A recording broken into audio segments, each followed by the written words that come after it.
नमस्कार, खबर प्रधान देख रहे सभी दर्शकों का बहुत बहुत स्वागत है और मैं हूं आपके साथ संगीता श्रीवास्तव। देखिए, ये एक कड़वी सच्चाई है कि देश के युवा जिस मुद्दे को लेकर आंदोलन कर रहे हैं वो मुद्दे से ही भटक गए। प्रोटेस्ट करने की जो वजह थी उससे कहीं वो भटक गए, इसलिए एक ये भटका हुआ आंदोलन माना जा रहा है। छात्रों की सबसे बड़ी समस्या पेपर लीक रही और यही वजह है कि इतने सारे छात्र जंतर मंतर पर इकट्ठे हुए और उन्होंने अपना विरोध दर्ज कराया। इसे लेकर ज़्यादातर आंदोलन देखा जाए तो शोर शराबे के बाद ख़त्म हो जाते हैं। कभी सलूशन निकलता है, कभी नहीं भी निकलता। और इसका सबसे बड़ा कारण ये है कि जनता अपनी पसंद की राजनीतिक पार्टी के लिए गलत होने पर भी मूक बनी रहती है, खामोश बनी रहती है और विरोधी पार्टी के वक्त सीधा इस्तीफे पर उतर आती है। क्या पेपर लीक पहली बार हुआ है? नहीं। अभी जनता को न प्रोटेस्ट करना आया है, न वैलिड और जायज़ मांगे रखना आया है, जो जनता कभी रखती ही नहीं। इतने बड़े देश में मजबूत सिस्टम में पेपर लीक होना सरासर गलत है। बच्चों के भविष्य के साथ खिलवाड़ है। इनमें अगर आप बीजेपी के सपोर्टर हैं या कांग्रेस के सपोर्टर हैं, इससे कोई फ़र्क नहीं पड़ता, क्योंकि नुकसान दोनों ही तरह के लोगों का होता है। क्योंकि यहाँ पेरेंट्स और स्टूडेंट की राजनीतिक दांवपेच नहीं चल रहे हैं, बल्कि अपने हक की लड़ाई लड़ रहे हैं, जो कि बिल्कुल जायज़ है। और अब आइए बात कर लेते हैं बीजेपी और कांग्रेस के इसी पेपर लीक योजना पर।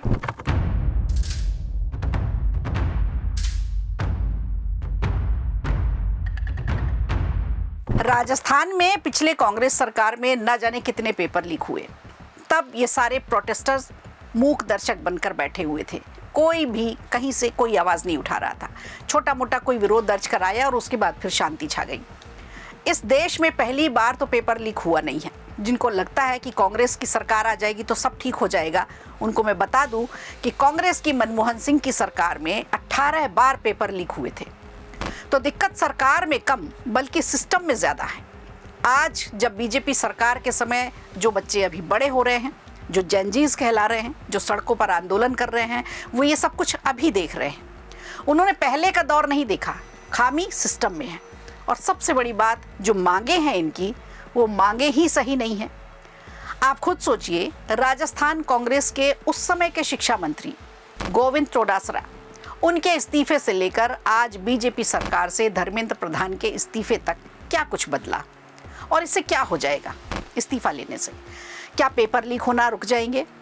क्या सिस्टम सुधर जाएगा? क्या छात्रों का भविष्य सुरक्षित हो जाएगा? सच तो ये है कि जो मांगे ये होनी चाहिए थी वो है नहीं। अगर आगे से पेपर लीक हुआ तो सरकार क्या करेगी, ये मांग होनी चाहिए। सरकार कोचिंग माफियाओं के खिलाफ क्या कार्रवाई करने जा रही है, ये मांग होनी चाहिए। कोचिंग में सुरक्षा को लेकर के सरकार कितनी सजग है, ये मांग होनी चाहिए। कोचिंग की फीस तय होनी चाहिए ताकि हर एक स्टूडेंट कोचिंग का लाभ उठा सके, ये मांग होनी चाहिए। तो इन सब बातों को लेकर सरकार रूल्स रेगुलेशन बनाए, कोई कठोर कानून बनाए, उससे कोई फ़ायदा होगा और ये रूल्स ज़मीनी स्तर पर काम करे तो छात्रों की मांग जो है, छात्रों का आंदोलन है, वो जो एक सही रास्ते पर पहुंचेगा। फिलहाल प्रदर्शन को लेकर के जिस तरह के हालात बने हैं, अभी इतना समझना ज़रूरी है कि सीजेपी ने कुछ नेताओं से, कुछ मंत्रियों से मिलने के बाद सिर्फ अपनी 3 शर्तें रखी हैं। और अब हम बात करते हैं उन्हीं 3 शर्तों की, जो कि बेहद घटिया शर्तें हैं, जिससे स्टूडेंट का तो कुछ भी भला होने वाला नहीं है। अब मैं आपको बताती हूँ उनकी कौन कौन सी 3 शर्तें हैं। उनकी पहली शर्त है सोनम वांगचुक को रिहा किया जाए। देखा जाए तो इसकी ज़रूरत ही नहीं थी। हर सरकार और पुलिस प्रशासन को ये अधिकार है कि ऐसे अनशन करने वाले लोगों को बचाने के लिए, उनके हेल्थ को लेकर के उन्हें ध्यान रखने के लिए उन्हें बचाया जाए, उन्हें सुरक्षित स्थान पर पहुंचाया जाए, उन्हें अपने अंडर में लेकर उनकी जान बचाई जाए, उनका इलाज कराया जाए। अपने समय में कांग्रेस सरकार ने भी ये सब किया था, जब 2000 से लेकर 2016 तक लगातार 16 वर्षों तक मणिपुर की आयरन लेडी कही जाने वाली इरोम शर्मिला के साथ भी यही कड़ा रुख अपनाया गया था। 16 साल तक शर्मिला अनशन पर रही और उनकी सुनवाई नहीं हो पाई थी। अन्ना हजारे के आंदोलन की बात करें तो यूपीए गवर्नमेंट में अन्ना का बड़ा आंदोलन था। जिनको लगता था कि आंदोलन करने से सरकार झुकती है, तो उनको ये गलतफहमी है। ना इरोम शर्मिला के लिए सरकार झुकी, ना अन्ना आंदोलन के लिए सरकार झुकी। इसे एक अधिकार के रूप में इस्तेमाल किया जा सकता है, लेकिन ऐसा माहौल बनाया गया है इस समय कि सरकारी प्रशासन ने सोनम वांगचुक को ज़बरदस्ती गिरफ्तार कर रखा है। तो ये शर्त रखने की ज़रूरत ही नहीं थी। रिहा करने से छात्रों के भविष्य का कोई फैसला नहीं होने वाला। 20 दिन से ज़्यादा का अनशन हो गया, अब वो अपने घर चले जाएंगे। तो ये जो शर्त रखी गई थी छात्र आंदोलन को लेकर के, वो कहीं जाती हुई दिख नहीं रही है। दूसरी शर्त की बात अगर हम करें तो दूसरी शर्त उन्होंने रखी शिक्षा मंत्री धर्मेंद्र प्रधान के इस्तीफे की। पर क्या इससे आने वाले पेपर लीक बंद हो जाएंगे? क्या पेपर लेकर जा रही ट्रांसपोर्ट की जो गाड़ियां हैं वो ईमानदारी से पहुंचाएंगी सामान? अच्छा होता यही शर्त किसी नए कानून के बारे में होती, आगे के प्लान के बारे में होती और अच्छे बंदोबस्त के बारे में होती, तब शायद कुछ ज़्यादा अच्छा होता। हो क्या रहा है कि आप या तो इस्तीफे की मांग कर सकते हैं या भविष्य में कैसे पेपर रोकेंगे इस पर बात कर सकते हैं। फ़ायदा कहाँ होगा उस पर फोकस होता तो ज़्यादा बेहतर रहता। और तीसरी शर्त की बात करें तो तीसरी शर्त है, जिन बच्चों ने आत्महत्या की है, जिन बच्चों ने सुसाइड किया है, उनके लिए 1-1 करोड़ के जो मुआवजे की मांग की गई है, इस शर्त में शामिल होने का कोई तुक ही नहीं बनता था, क्योंकि सरकार खुद इतनी सजग है, इसमें कोई दो राय नहीं कि सरकार मुआवजा देगी। सरकार अपनी तरफ से पूरी कोशिश करेगी कि ज़्यादा से ज़्यादा पैसे दिए जा सके। तो ये 3 शर्तें जो रखी गई हैं उनकी तरफ से, ये देखने वाली बात है कि विरोध का जो मुद्दा नीट पेपर लीक रहा, अब आगे पेपर लीक जैसी घटनाओं पर सरकार की ओर से कोई ठोस आश्वासन मिले या कोई कठोर कानून बनाया जाए, बात इस पर होनी चाहिए। लेकिन आंदोलन के जो प्रमुख चेहरे हैं उन्होंने सिर्फ एक बात रखी, नीट पेपर लीक पर धर्मेंद्र प्रधान का इस्तीफा। और किताब के अंदर क्या था, यानी जो ये पूरी किताब चल रही है, ये पूरा लेख, पूरा संविधान इनका चल रहा है, उस पर अगर हम बात करें तो इस पूरे आंदोलन में अंदर अंदर जो चीज़ें चल रही हैं, वहाँ पर जो भी हमने वीडियो देखे हैं, जो भी तस्वीरें आई हैं, उसमें ब्राह्मणवाद मुर्दाबाद, हिंदुत्व मुर्दाबाद, उमर खालिद को रिहा करो, हम लेके रहेंगे आज़ादी, सीता के पति से नीता के पति, पता नहीं वो क्या क्या, सारा प्रोपेगेंडा।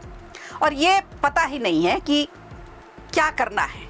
मुद्दा कुछ और था, बातें कुछ और हो रही हैं, मांगे कुछ और हो रही हैं, किन को वहाँ इकट्ठा होना चाहिए था वो कहाँ चले गए। इसे कहते हैं एक भटका हुआ आंदोलन। किस लिए कर रहे हैं, किसके लिए कर रहे हैं? छात्रों के लिए तो ये आंदोलन बिल्कुल नहीं दिखाई पड़ रहा। कई पॉलिटिकल पार्टियां अब एजेंडे में शामिल हो गई हैं। पेपर लीक का दर्द देखिए सबको होता है, जिनके भी घर में बच्चे हैं, जिनके भी पड़ोस के बच्चे हैं, जो भी बच्चे पढ़ रहे हैं, जो नहीं भी जानते हैं, उनके लिए भी दर्द है। आप चाहे बीजेपी के सपोर्टर हो या कांग्रेस के सपोर्टर, लेकिन जंतर मंतर पर जो जो हुआ उससे कई छात्र तो दुखी होकर वापस लौट गए। उनको समझ में आ गया कि ये छात्रों के लिए आंदोलन नहीं है, यहाँ कुछ और चल रहा है। अगर अपनी बात पॉइंट टू पॉइंट रखी होती तो इसका समाधान ज़रूर होता। न इस्तीफे राजस्थान कांग्रेस के पेपर लीक से आए, न अभी धर्मेंद्र प्रधान का इस्तीफा होने जा रहा है। और अगर ये इस्तीफा हो भी जाए तो आगे ऐसे पेपर लीक नहीं होंगे। क्या इस पर कोई कार्रवाई होगी? इस पर कोई आश्वासन है? उस पर सरकार से कोई बात ही नहीं की जा रही, ना उस बारे में कोई शर्त रखी जा रही है। अब बात आती है इन आंदोलनकारियों द्वारा पुलिस के फोटोज चस्पा करके उन्हें कायर बताने की। जो देश के जवान हैं, जो देश के रक्षक हैं, उन्हें कायर बताया जा रहा है, या पुलिस वालों को चोट पहचानी जा रही है, चोट दी जा रही है, उन्हें पत्थर की मारे जा रहे हैं।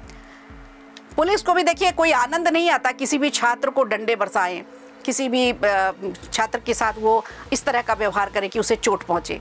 व्यवस्थाएं बनाना ही उनकी जिम्मेदारी है। बैरिकेड्स वो लगाएंगे, ज़रूरत पड़ने पर लाठीचार्ज भी करेंगे। और वर्दी पहनते समय उनको ये सिखाया भी जाता है, वो शपथ लेते हैं सुरक्षा की।